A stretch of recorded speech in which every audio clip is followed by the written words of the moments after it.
today our topic of discussion is what is communication skills. तो communication skills क्या होती हैं? The skills in which you share your ideas, your feelings effectively is known as communication skills. It means कि जिसमें आप अपने ideas, अपने feelings को अच्छे से share करते हो, अच्छे से express करते हो और किसी को उस communication का effect हो, उसको हम क्या कहते हैं? Communication skills.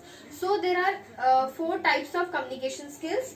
First one is listening skill, second one is speaking skill, third one is writing skill and fourth one is reading skills. It means कि हमारे पास 4 टाइप्स हैं किसकी कम्युनिकेशन स्किल की. तो पहला क्या है? Listening skill. इन वर्ड से ही आपको पता चल जाएगा ये कौन कौन से स्किल्स हैं. लिसनिंग का क्या मतलब होता है? सुनना. तो लिसनिंग स्किल मीन्स जिस कम्युनिकेशन में आप एक ऑडियंस का रोल प्ले कर रहे हैं, जिसमें आप किसी की कन्वर्सेशन सुन रहे हैं, उसको हम क्या कहेंगे? Listening skill. लिसनिंग स्किल में क्या होना चाहिए? आप जो भी कोई आपसे बातचीत कर रहा है वो आप उसको अपनी लाइफ में एक्वायर करें, उसको अपनी लाइफ में अंडरस्टैंड करें. कि ऐसा नहीं कि एक कान से सुना दूसरे कान से बाहर निकाल दिया. नो, इट मीन्स कि to understand the things the one person is trying to communicate with you. ठीक है, तो उसकी बात को समझना, उसको हम क्या कहेंगे? हमारी कम्युनिकेशन स्किल्स. ठीक है, to achieve and acquire in your life that skills. If for example if someone is giving you advice, तो कोई आपको एडवाइस दे रहा है तो आप उस एडवाइस को समझो, उसको अपनी लाइफ में एक्वायर करो. That is known as communication skill. Clear? Now third one is speaking skill. What is speaking skills? Speaking skill means कि आप स्पीकिंग का क्या मतलब होता है? बोलना. ठीक है, तो इसका क्या मतलब होता है कि आप बोल के जो कम्युनिकेशन कर रहे हैं उसको हम क्या कहेंगे? Speaking skills. स्पीकिंग स्किल जो है हमारी कम्युनिकेशन में एक बहुत ही इंपॉर्टेंट रोल प्ले करती है. हाउ? स्पीकिंग हर जगह काम आता है. For example you are participating in debates, in public events, you are giving speeches, तो there also speaking skill is very necessary. जब तक आप में speaking skills नहीं आएंगे तब तक आप लाइफ में कुछ नहीं कर सकते. तो speaking skill is very important. And for teachers speaking skill is very important because teacher have to give lecture every day. तो टीचर को हर दिन लेक्चर देना है क्लास में, तो उसके लिए स्पीकिंग स्किल्स बहुत जरूरी है. फॉर एग्जाम्पल अगर हमारे पास स्पीकिंग स्किल्स नहीं है, फॉर एग्जाम्पल मैं एक टीचर हूँ और मैं आपको बहुत ही बोरिंग सा लेक्चर दे रही हूँ, मेरे अंदर स्पीकिंग स्किल्स नहीं है, तो स्टूडेंट्स भी इंटरेस्टेड नहीं होंगे मेरी क्लास अटेंड करने में. तो स्पीकिंग स्किल इसीलिए नेसेसरी है कि इसमें क्या होना चाहिए कि आप किसी से जो बात कर रहे हो, आप जो स्पीक कर रहे हो, उसमें आपका जो लोग हैं आपको इंटरेस्ट से सुने, उनको आपका लेक्चर, आपकी बात जो है बहुत इंटरेस्टिंग लगे, उसको हम क्या कहते हैं? Speaking skills. की जो सेकंड पर्सन आपकी कन्वर्सेशन सुन रहा है, जो अगर कोई आप ग्रुप में बातचीत कर रहे हैं तो उनको बोरिंग नहीं लगना चाहिए आपका lecture. Clear? So speaking skill is very necessary.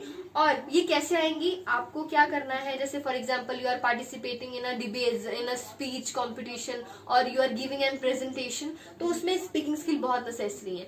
तो इसमें क्या होगा? आप जैसे बात कर रहे हैं, आपको पता होना चाहिए कि आपकी पिच मॉड्यूलेशन कैसे होनी चाहिए, आप अपनी पिच को कैसे रेज कर रहे हैं, आपको अपने पैराग्राफ में, आपके सेंटेंस में कौन से वर्ड्स को यूज करना है, स्ट्रेस देना है कौन से वर्ड्स को, तो उसी को हम क्या कहते हैं? Speaking skill. जिसमें आप अपनी पिच, अपनी वॉइस मॉड्यूलेशन देख रहे हैं, उसको हम क्या कहेंगे? Speaking skill. So it is very necessary.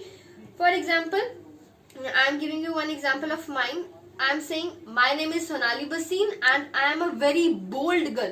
तो स्ट्रेस्ड आउट किस में हुआ? ये बोलने से पता चल रहा है बोल्ड गर्ल में. मतलब कि जो बोल्ड है वो बहुत इंपॉर्टेंट लाइन है, वो आपको सेंटेंस में ही पता चल रहा है कि जो बोल्ड वर्ड है बहुत इंपॉर्टेंट है. That is known as speaking skill. की हाँ कि कोई इंटरेस्ट है. तो next one is writing skill. Writing skills क्या होता है? राइटिंग मतलब लिखना. तो this skill is commonly used by students. You are writing in exams, it is used in that. Then the poets use that, novelist, the poets. तो ये कौन कौन यूज करता है? हमारे पोएट्स, हमारे नॉवेलिस्ट, जो भी राइटर्स होते हैं वो राइटिंग स्किल्स को मोस्टली यूज करते हैं. आप स्टूडेंट्स जैसे लिख रहे हैं एग्जाम में, तो वहां पे भी आपकी राइटिंग प्रेजेंटेशन बहुत अच्छी होनी चाहिए कि एग्जामिनर बहुत नेगेटिव मार्किंग नहीं करे. तो that is your writing skills. तो जो भी आप लिख रहे हो that should be legible and simple. The sentence you are writing, the paragraph you are writing, it should be simple so that the another person can understand that.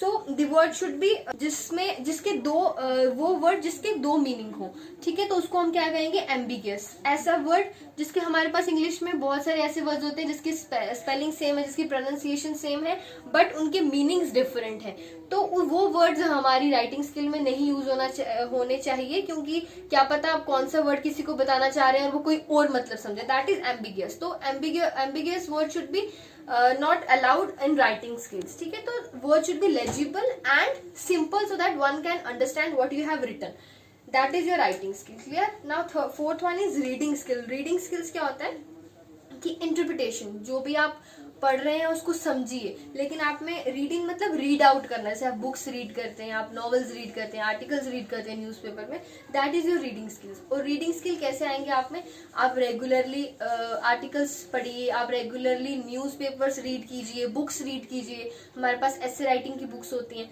उसमें जो tough words हैं उनको अंडरलाइन करके उसका dictionary से meaning निकालिए, तभी आपके पास रीडिंग स्किल आएंगे, तभी आप फ्लुएंटली उसको रीड कर पाएंगे, ठीक है। तो उसको हम बोलेंगे रीडिंग स्किल। तो कम्युनिकेशन स्किल्स हमारे पास कौन से थे, 4 टाइप के, listening skill, speaking skill, writing skill and reading skill. तो ये इसीलिए नेसेसरी है, इससे क्या होगा, आपका जो आप में कॉन्फिडेंस बढ़ेगा, इसमें आपकी कम्युनिकेशन स्किल स्ट्रॉन्ग होंगी। तो कम्युनिकेशन स्किल क्यों जरूरी है, to increase your confidence. So these are the 4 types of communication skill, clear. Thank you, this is enough for today.